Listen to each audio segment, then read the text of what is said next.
Hello, everybody. This is Luna calling. Luna, that is, load up next arena. Luna is calling out all lovers of intellectual adventure and encounters with the absolute. Buckle your seatbelts, dear listeners. You are in for a wild ride. Maybe the wildest ride of your life. This is getting to be a very exciting road trip we're on. So where are we off to now? Luna has finally gotten a new book. That's right, we finally found out what she's reading. She's added a new little book to her rucksack. It seems that on this little road trip of hers that she's taken the enormous journey from The Hague over to Amsterdam. Not so far. Not so far. She's been hanging with Descartes, and now she's going to come across a new philosopher, a certain Baruch de Spinoza. Or is it Benedict? Or is it Benedict? We will find out. We will interrogate, I think, a little bit of this name change that he does. But why is she? What's the importance of Spinoza? Why is she reading this? Well, as Spinoza shows us later on, we always want the things that we love, the people that we love, to be loved by other people that we like. That actually increases our joy, as he shows to us. And so I've always been very enthusiastic about teaching Spinoza, despite being a rank amateur when it comes to scholarship on Spinoza. And I think there are a few reasons for this. I mean, one of them is that outside academia, outside the university, one of the philosophers that people know of, that people discuss, that like in the world of art, for example, in cultural spheres and so on, is Spinoza. Yeah, so he's not just contained within the world of philosophy. And I mean, in my own intellectual formation, I was surrounded by Spinozists as well.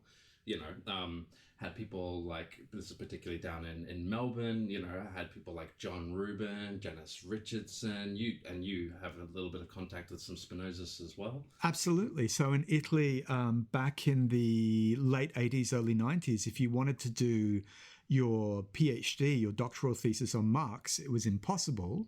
So what you would do back then, apparently, was kind of write on Marx under the cover of Spinoza. Oh. So my mates Filippo De Lucchesi and Vittorio Morfino, despite it being a covert operation at first, they actually became devoted Spinozists and are now very much continuing and actively supporting and maintaining the tradition of Spinoza scholarship. Yeah, and that's such a fascinating kind of like through, like you read Spinoza to get through to Marx in some respects, but then you find yourself back with Spinoza in some respects, interrogating some of the problematics that it gives. And I mean, many of our own, for myself and for all, our intellectual kind of heroes, they all went through Spinoza. Like Spinoza is one of the determining names of French philosophy of the 20th century, right? This operation of reading Marx through Spinoza, that's Althusser. Well, yeah, it's Althusser, and then it's also Althusser's students, right? So it's Balibar. Yeah, Balibar, of course, and, Pierre Macherey. Yeah, and then it's also Badiou. Yeah, Badiou writes his doctoral dissertation on the ethics, trying to see if it actually adheres to the Euclidean geometry, like exactly the Euclidean method of demonstration that we're going to be seeing, right? And then when it comes to publishing being an event, because Badiou wants to posit himself as the next new great progressive Marxist philosopher, he realizes that the other Marxist philosophers with whom he might have some kind of rivalry are all big readers of Spinoza. So he pinpoints one of the biggest controversies in the analysis of Spinoza's ontology, which is the question of, we'll get into this later, infinite modes.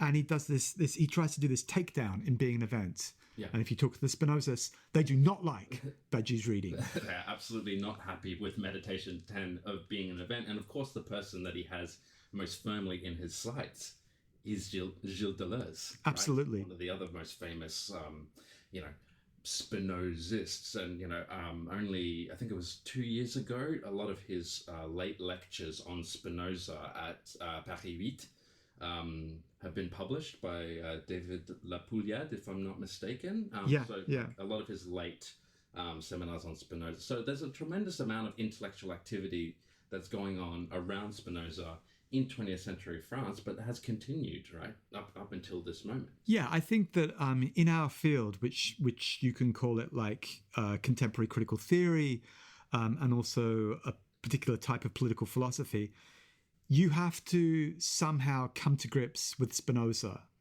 And it's not just like a professional obligation or a kind of a calling card. Once you actually start opening the ethics, the first experience is one of stupefaction, no? Oh, absolute disorientation. Just not. I have no idea what's going on. Right. Right. Yeah. And then afterwards, it becomes the stupefaction turns into wonder, and then you start to marvel, and then you just find yourself on this amazing trip. And you get to a sense of beatitude, as this is going to promise us in book or part 5. But we should go back to Luna, right? Luna is on this road trip, right? And it made me think of just speaking about the stupefaction of first encountering Spinoza.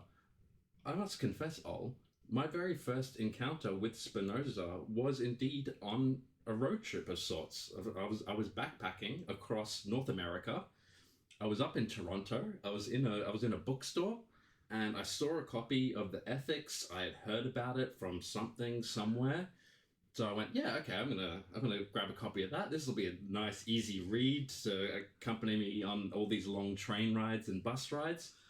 I opened it up to the first page, and I could not make heads or tails of it, and I was forced to carry this book on my back because I have a terrible habit of just accumulating books and having to carry them in my backpack, and it's like the tremendous weight, and it's this was 11 years ago, and I've carried that with me. Is that weight still on your back? There's still the monkey on my back, but it's just this incredible process of like this unfolding of this, the absolute disorientation of the first encounter.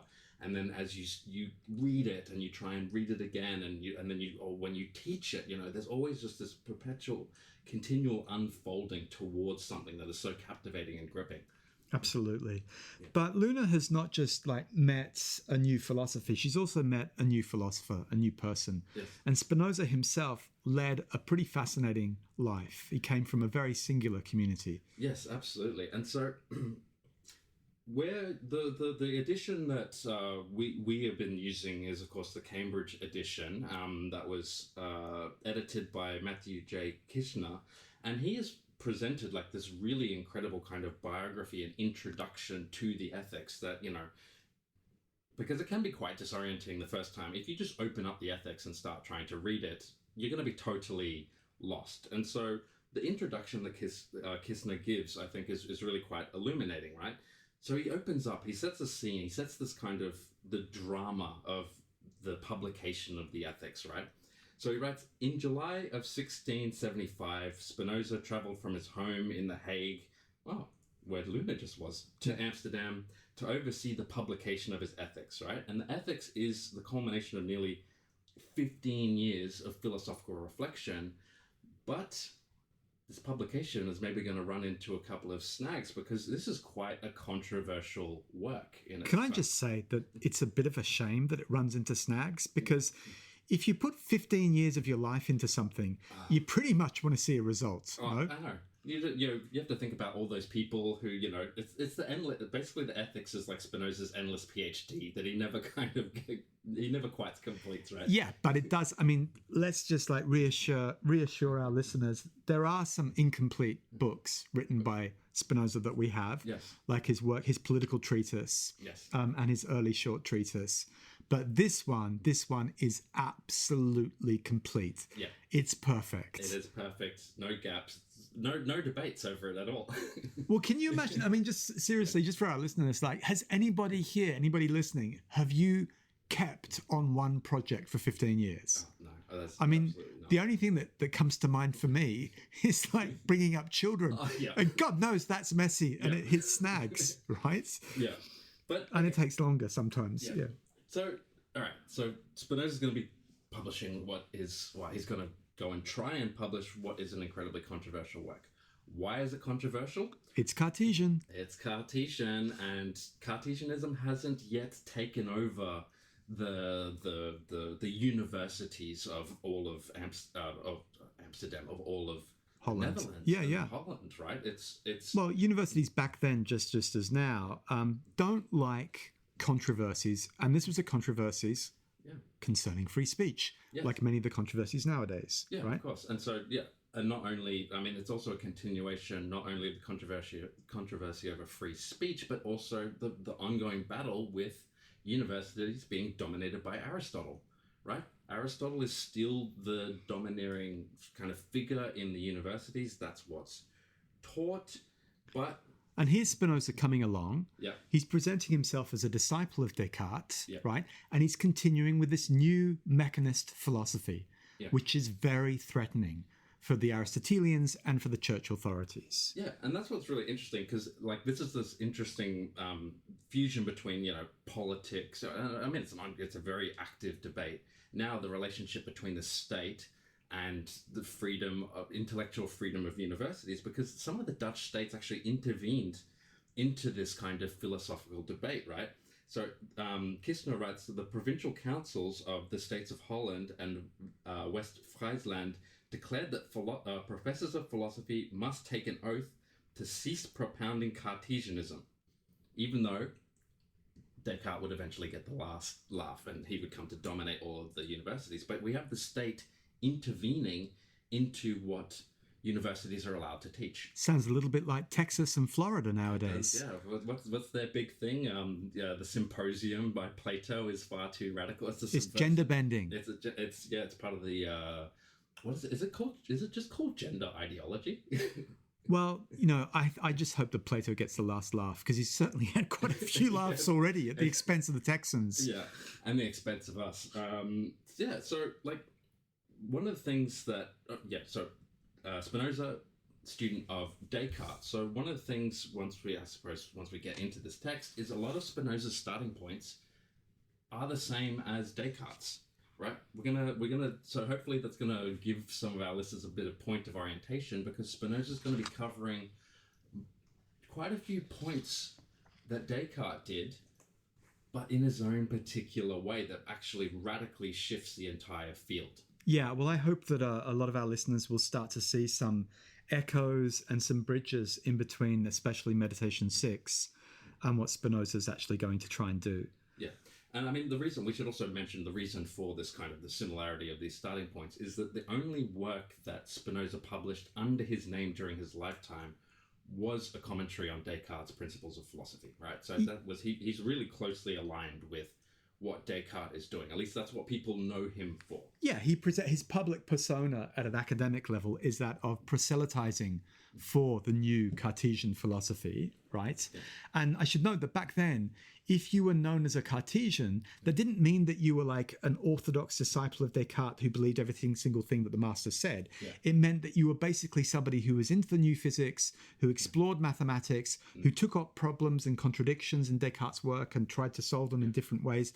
So being Cartesian was a name for a whole field of like scientific endeavor and of free thinking. And this kind of scientific endeavor that comes into sharp confrontations with the reigning theological teachings of this era, right?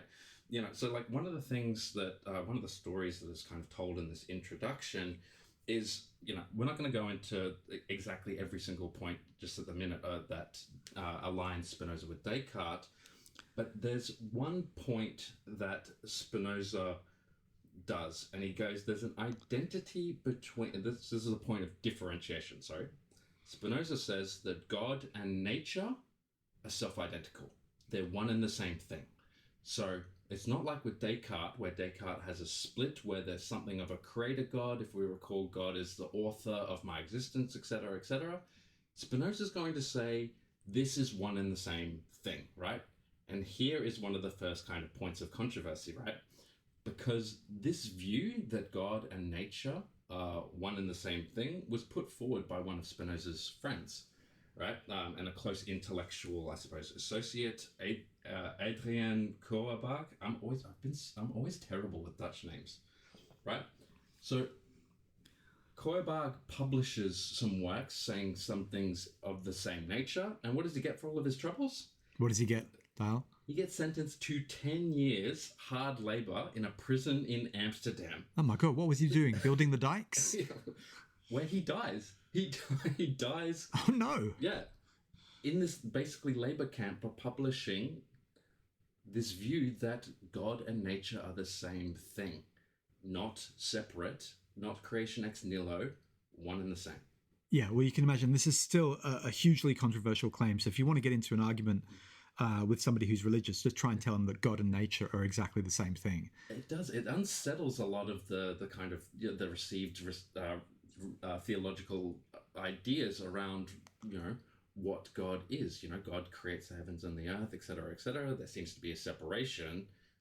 We can see very clearly why it's so controversial to say that God is the same thing as creation. Yeah, and let's just point out that he was in the most liberal, the most tolerant, and the most exciting city, if you're an intellectual, of Europe in the 1600s, and that was Amsterdam. Yeah, absolutely. And this is one of the reasons why Spinoza is here in the first place, because his parents, so we should do a little bit more, I suppose, biographical details, right? Sure. So he's born Baruch de Espinoza on November the 24th, 1632, to Hannah and Michael de Espinoza, right?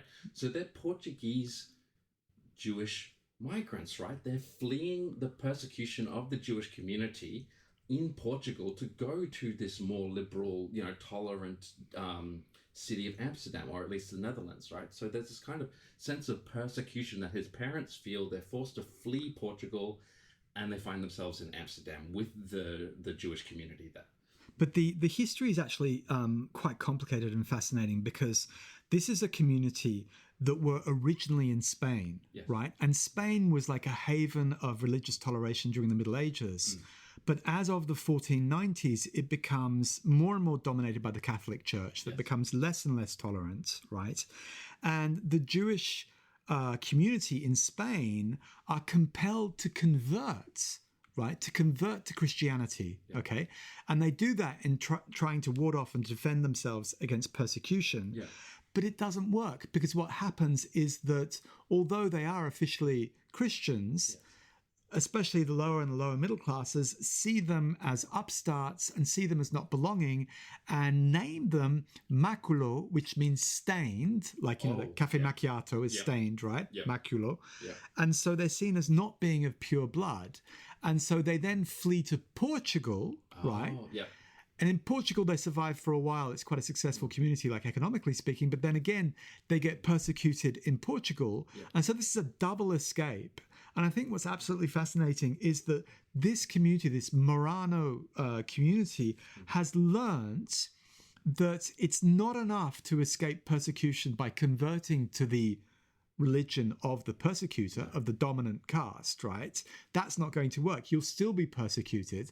So what you actually need to do is you need to pack your bags up and actually leave, lose all of your ties. These people are basically political refugees. They're seeking asylum. Yeah, well, it's part of I suppose one of the great signifiers of Jewish history is, of course, the Exodus, right? Being forced to flee from persecution, right? Absolutely. And find a kind of asylum in somewhere else. It's always this constant deferral of being forced to go somewhere else and seek and be allowed to practice, right? And this is exactly what they find in Amsterdam, or in the Netherlands, right? But for all of its liberal pretensions and things like that, there are still certain conditions. As always with liberalism. Yeah, as always with liberalism, right?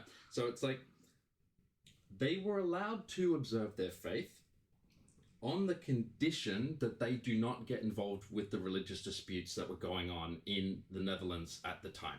Right? So they was basically told, don't stir up any more trouble. Yeah, stick to yourselves, be in your communities, and that's it. You'll be fine. But I don't want to hear any kind of theological disputes with the Calvinists and things like that, or the Arminians, or the Socinians. Yeah, it's stick to yourselves, or the Anabaptists. Yeah, or the Baptists. The Baptists. There was also a family of love back then. Oh, okay. The 1960s had nothing on the family of love. Oh yeah, no. I was gonna say that's there's a lot. It seems like there's a lot more intellectual things going on. It's a hot house, Val. It's an absolute hot house. It's a melting pot.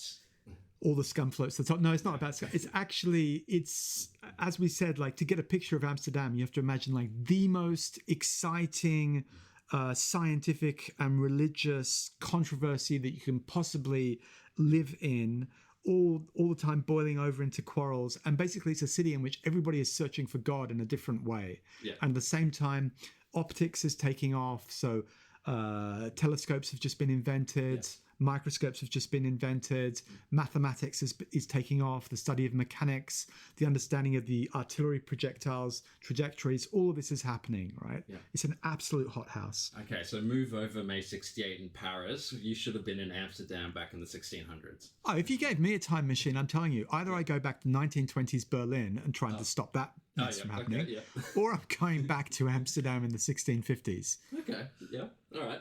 And so we have this incredible melting pot, but basically the Jewish community has been told, okay, you can come here, but you must observe your faith and don't get too embroiled in this melting pot. So they were instigated to maintain orthodoxy in a strange. It's quite ironic in a way. Yeah, so they effectively have to become their own police of their community to avoid persecution by the state police. They have to become their own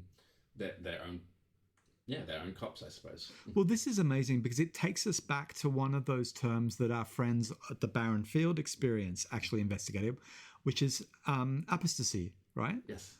Right? Because basically that particular community, they went back on their own faith to try and protect themselves from religious persecution.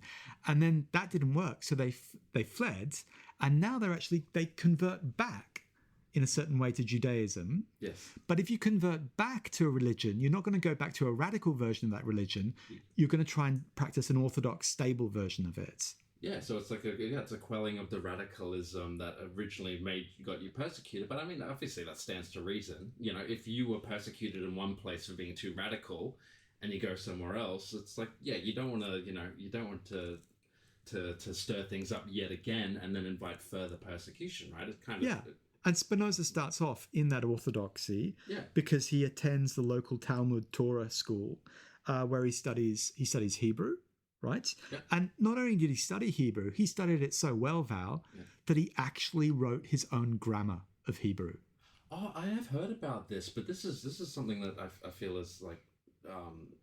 I need to know a bit more about this. Like, so he writes his own book of Hebrew grammar? Yeah, I think it's always been like one of the obstacles for me to becoming a Spinozist was I kind of understood that if you really want to become a Spinozist, you have to learn Dutch, you have to learn Hebrew, and you need to understand Hebrew grammar. Yes, and you have to learn Latin, of course, right? Well, Latin's not so much of a challenge because then you can use that for all kinds of other philosophers, but learning the grammar rules of ancient Hebrew, for me, I just thought, wow, that's a little bit beyond my pay grade. I like Spinoza, but I don't like him that much. But okay, so he goes to the local school. He's studying the Talmud. He's studying Hebrew. But then after the death of his father, right, he takes over the family business. Right? That's right. So I mean, he's following in the kind of family footsteps. You know, he takes over the family business with his brother as well, right? But Kishner kind of notes that it's already at this moment that we see maybe Spinoza's thought drifting away from the orthodoxy of his community, right? Yeah, we don't have many details, but it does appear from a few letters and a few documents here and there that he was already frequenting some of these radical Protestant free-thinking circles in which all kinds of concepts were debated. What was the actual foundation for the so-called law, the sacred law, as it was passed down in scripture, that kind of thing. And he also actually went to a particularly kind of radical or libertarian kind of school run by this chap called Van den Enden. Yes, and yeah, so this is quite an interesting, again, like political history, right? Because this Van den Enden, that's a bit of a mouth. Van den Enden, he tries to found basically this utopian settlement in New Netherlands, which is now present day Delaware. and also gets embroiled with this conspiracy against everyone's favorite French king, Louis XIV, right? The Sun King. The Sun King. He goes, this Van den Enden, he tries to establish like this republic in Normandy, like this. Like that's in the absolute monarchies, like the most absolute monarchy there is that of Louis XIV, right? Yeah. The Sun King. And this guy's trying to say, I'm going to take over some of your territory and turn it into a republic. I'm going to turn it into this little utopian settlement, and, you know, there's nothing you can do about it. Well, hey, Val, I don't know what the headmaster of your school was like, but the headmasters of my schools were not up to this kind of like these kinds of hijinks. No, and neither was Louis XIV, because what's the fate of this Van den Enden? He gets hanged outside of the Bastille for his political crimes, for his political activism. Yeah, but Val, he also gets high admiration from people like you and me. Yeah, I mean, he goes down in history. We're talking about him today, you know, but I mean, people are still talking about Louis XIV. You know, I went and saw his rug collection just across the Seine. His rug collection? This blew my mind, because my friends wanted to go in the Grand Palais. They were having an exposition of Louis XIV's rugs. And I went, why on God's earth would anyone want to go and see a bunch of rugs? Like, this is totally. I said, whatever. Do you mean his wigs? Is rug like Australian? Rugs on the rugs that you put on the ground. The mats. Yeah, mats. The carpets. Yeah, carpets. His rug collection. His carpet squares. All right, his carpet squares. And I went, why on God's earth would anyone want to go see that? I'm not sure if you've been to the Grand Palais since it's reopened after its renovations, but, you know, you've seen the dome. You see how huge it is. Have you been in that? It's in some of our videos. In the background of some of our videos. Yes, it is. Yeah. In that main hall, so the massive one with the glass dome, these rugs were just laid out across, like they're so big, and they look like paintings. Like the level of detail and craftsmanship. I mean, there's a whole geopolitics that goes into this as well, because, you know, Louis XIV had brought back rug manufacturing as a kind of as a snub or a slight to the Ottoman Empire, because the Ottomans were the ones, you know, famous for rugs and things like that. Louis XIV says, I want to bring manufacturing back into France. So he starts, what's the word? Buying up. What's the word when you pay somebody for somebody? Not contract. Anyway, it doesn't matter. But yeah, he starts producing all of these just incredible rugs, right? And they look like paintings. Like I couldn't, and they're so astronomically. Anyway, so that was a bit of a weird digression. That's visual culture for you. Yes. Yeah. But moral of the story is, don't mess with Louis XIV, right? He's not happy, right? So that's for all of you who want to become headmasters of schools, right? Yes. And want to set up your own little republic inside somebody else's country. Not a good idea. At least, yeah. So we've kind of seen this, like, so Spinoza is being influenced by this, you know, political radical a little bit. So we see his you know, he's straying away from the orthodoxy of his Jewish community, right? But that's dangerous, Val. You don't go straying away from orthodoxy without paying for it sooner or later. Why? What could possibly happen to you if you stray away from orthodoxy? You could be told to walk the plank, Val. Walk the plank. Absolutely. He gets excommunicated. Yes, he gets a particularly severe. So the word for this is a harem. Right. Sounds like haram, I suppose. Yeah. Like it's a harem. So Spinoza ends up at the tender young age of 24 years old. He gets excommunicated from his community, right? But what does that mean, Val? What is it to be excommunicated? I think our listeners need to understand how heavy this is. Yeah, and I think Kishner gives a really good explanation of how intense this experience was for Spinoza, because he writes, you know, harems was kind of just like a tool that was used to bring kind of unruly people back in line, right? You know, it was kind of like a warning. Like a warning, yeah. Like, you know, stop doing this, you know, like normally they contain like provisions for, you know, if you repent, you can come back into the community, if you ask for forgiveness, etc., etc. Not Spinoza's. No? Spinoza's one was particularly punitive, right? This is what was written on his. The anger of the Lord and his jealousy shall smoke against that man, and all the curses that are written in this book shall lie upon him, and the Lord shall blot out his name from under heaven. That is absolutely horrific. Yeah. Can you imagine your own community? The Lord shall blot out his name from heaven, right? Well, I'm so happy that we're saying his name right now. Yeah. So basically, yeah, it clearly didn't work, this harem, because we're still speaking about him now. But basically what this meant, part of the conditions of Spinoza's harem was that not a single member of the Jewish community could communicate with him in any way, admit him into his homes, or even be within 4 cubits from him. How long is a cubit, Val? I actually have I assume it's a meter by meter cube. Okay, so for our listeners, Val was holding his hands about 1.40 meters apart just then. Yeah. 4 of those. 4 of those. Okay. So basically a restraining order from your entire community, right? Can you imagine that happening to you when you're 24?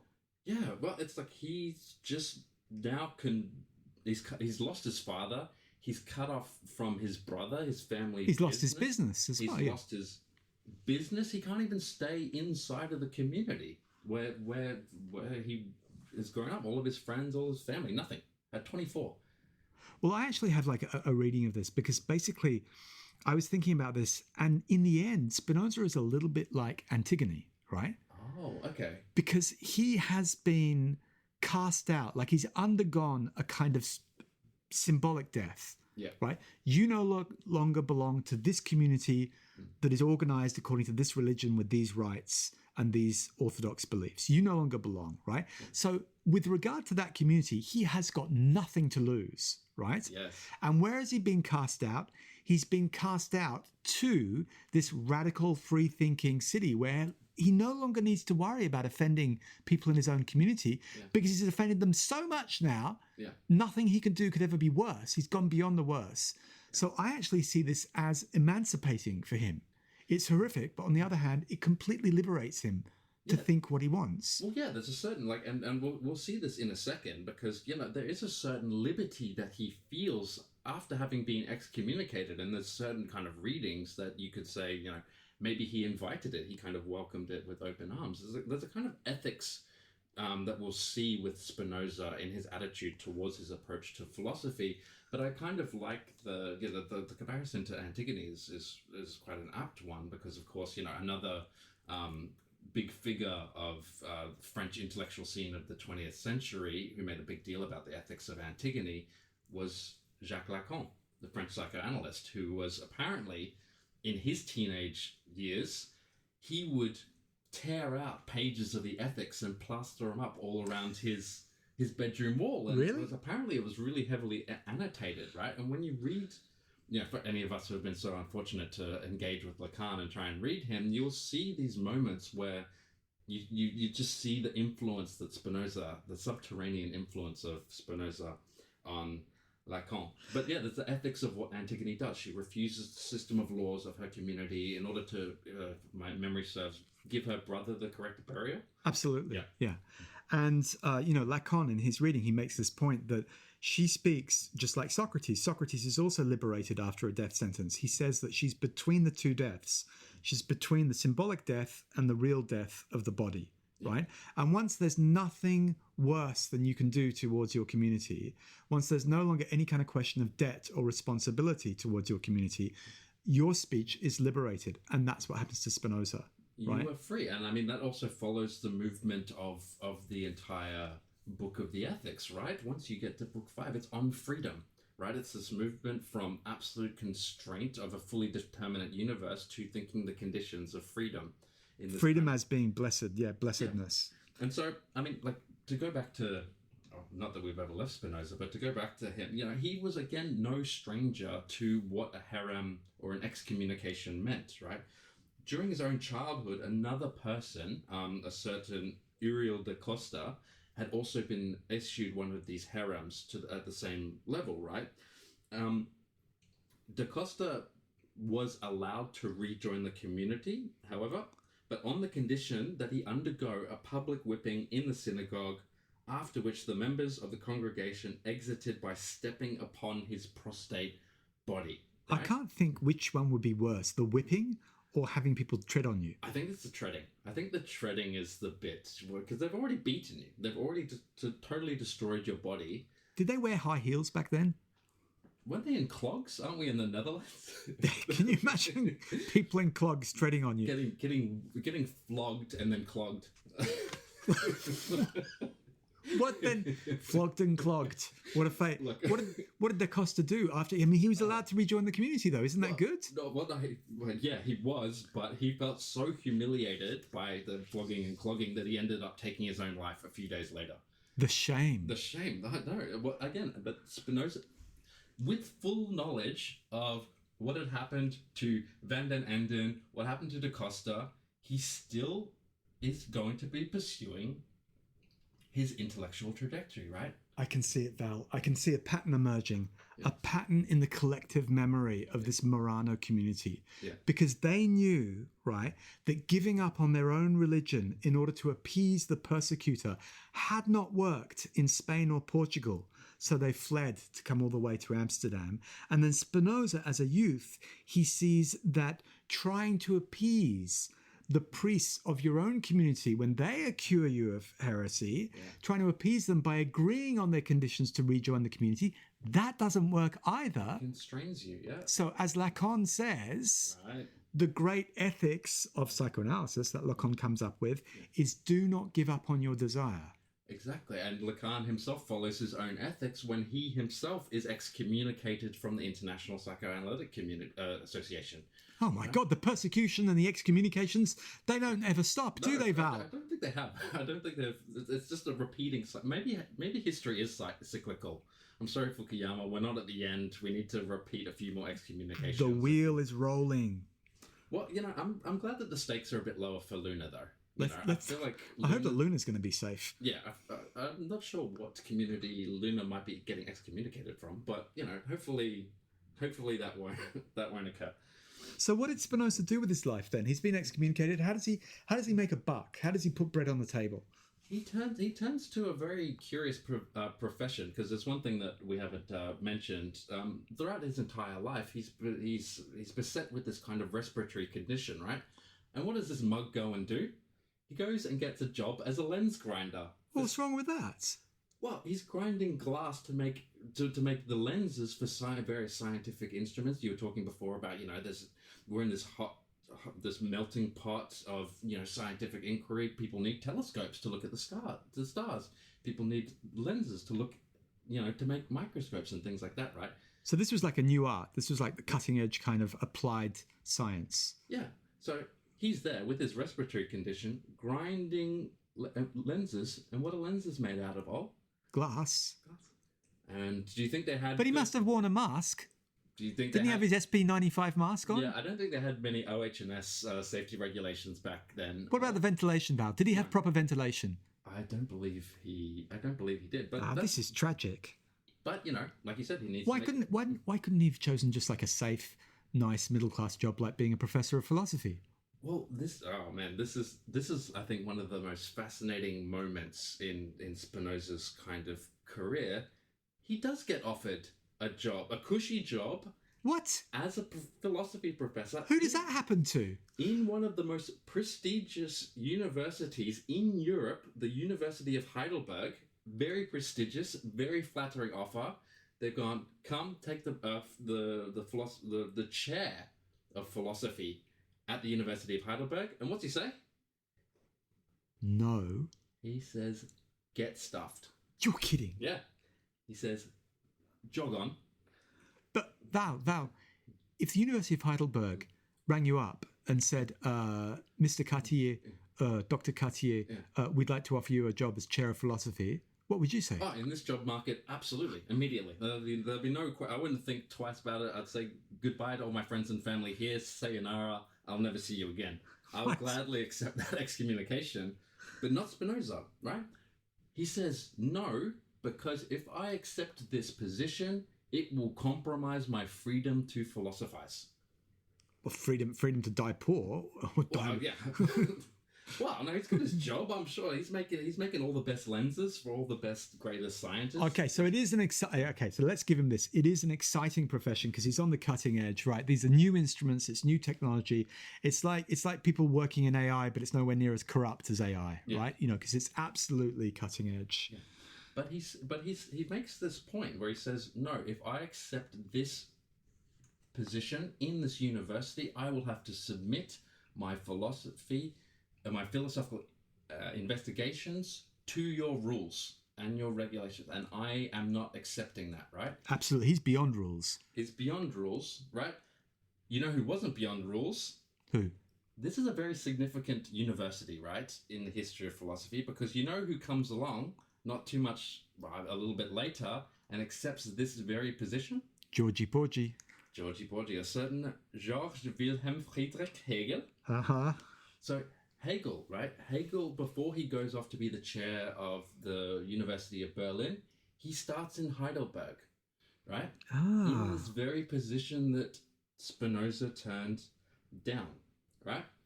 And I love this moment because we mentioned before, there's a French philosopher, Pierre Macherey, who's written, I'm going to be referring to Macherey's books quite a bit to help me orient myself through the ethics, because Macherey writes this book called Hegel or Spinoza. You have to choose. You have to choose. What? It's one or the other. They're two totally different philosophical systems that are fundamentally incompatible, right? You have to make a choice. Oh, okay. Yeah. But I particularly like Macherey because what he, like, you want to talk about Spinoza scholarship, right? He writes an entire book on each book in ethics, right? Sure. He's systematic. He's systematic. The level of detail that this... I don't think I've ever seen anyone go into such systematic detail over one Then again, Spinoza seemed to be quite systematic. It seems to be something about his philosophy where it invites going into tremendous amounts of detail. The big, like, massive tomes on Spinoza, you see that, like, I can see that you've got Moreau, Pierre-François Moreau, his books on Spinoza are enormous. That's right.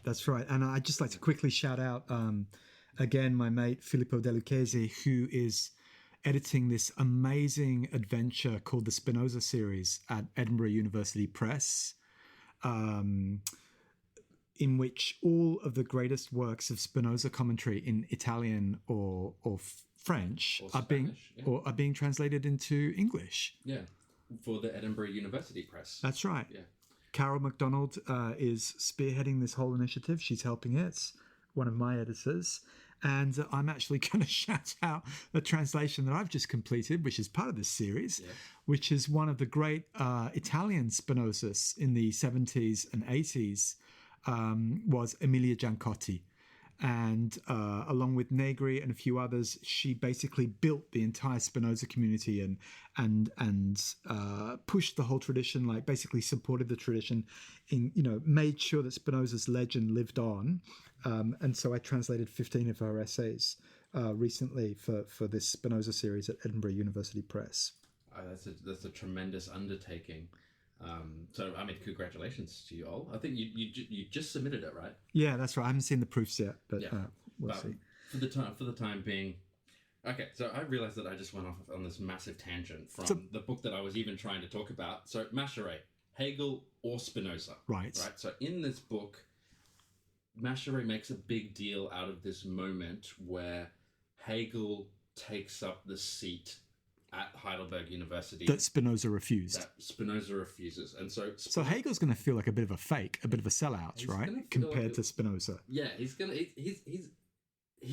cognizant of this moment, right? Right. Because what Spinoza says, what stops me is not at all the desire for a better fortune, but the love of my tranquility, which I believe I must preserve in some way by absenting myself from public lessons. He writes.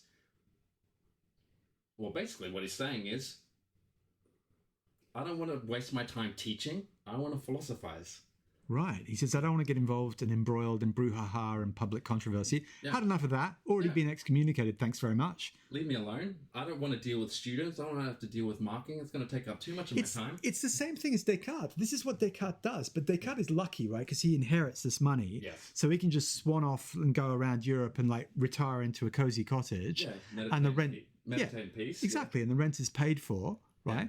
But he does retire from active, busy life. He actually, and Descartes actually says, I am fleeing all these people who are calling upon him because he became quite famous early on. So everybody wanted to talk to him about the latest like mathematical controversy. Yeah. Spinoza does the same thing, but he can't travel all over the place. Most of the time he's in a workshop. Yeah. I mean, when did he write the Ethics, Val? Was it like in the morning or at night? Like before work or after work? I reckon it was probably after work. It reminds me, I think it was like, was it Kafka who had the job in the post office or whatever it was? Or I know Bukowski did, you know, that Bukowski had the job in the post office. That would be his 9 to 5. And then he would go do, you know, write his poetry or whatever. But I think no, the best job is Faulkner. So Faulkner was a night watchman over a factory.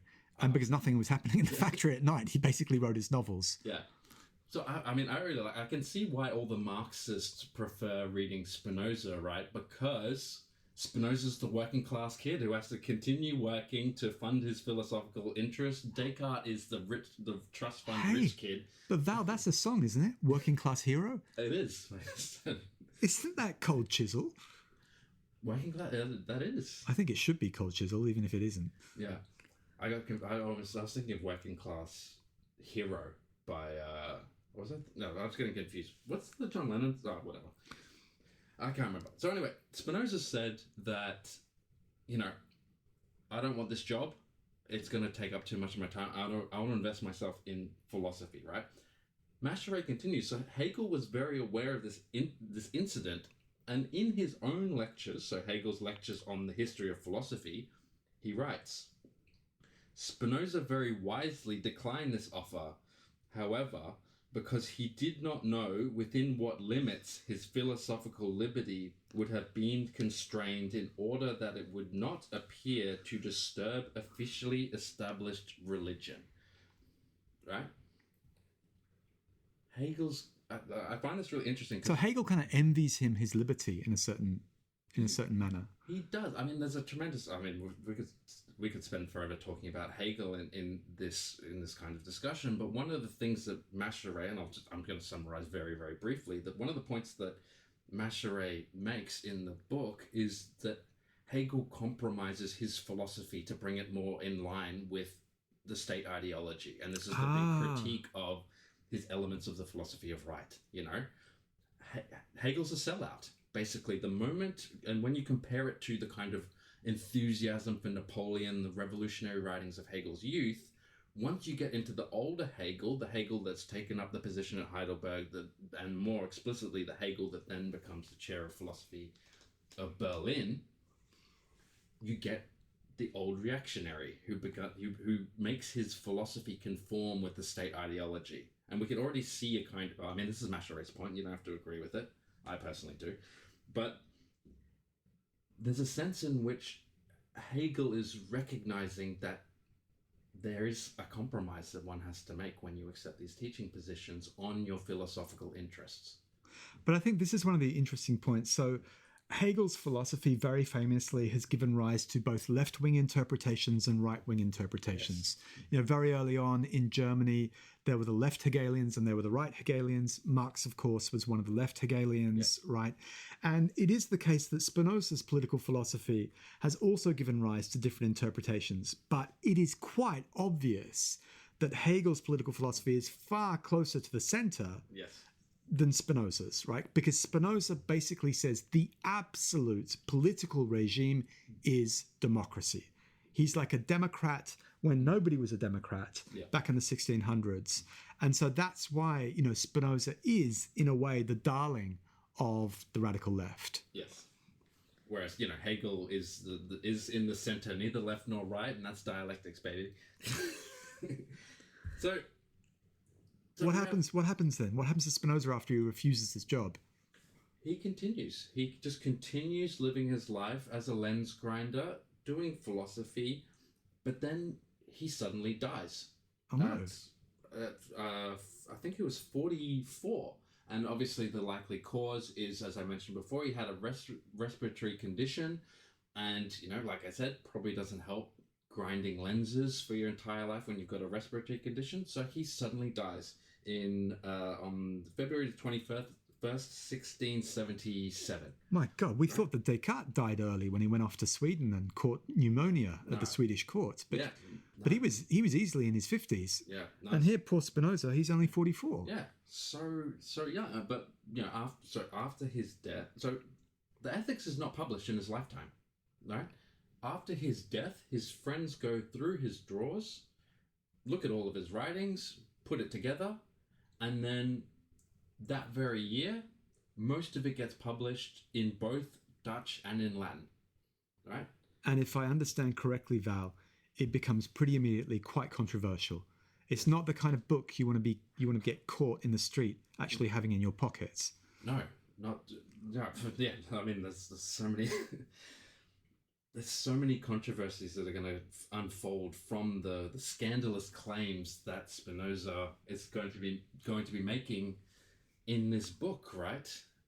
And I think we're going to have to leave it at this point because the controversy needs, I suppose, a kind of I don't know, a slower consideration of what these controversies are going to be. Absolutely. So we look forward to having you on board for the next session in which Luna is actually going to dive into Book 1 of the Ethics.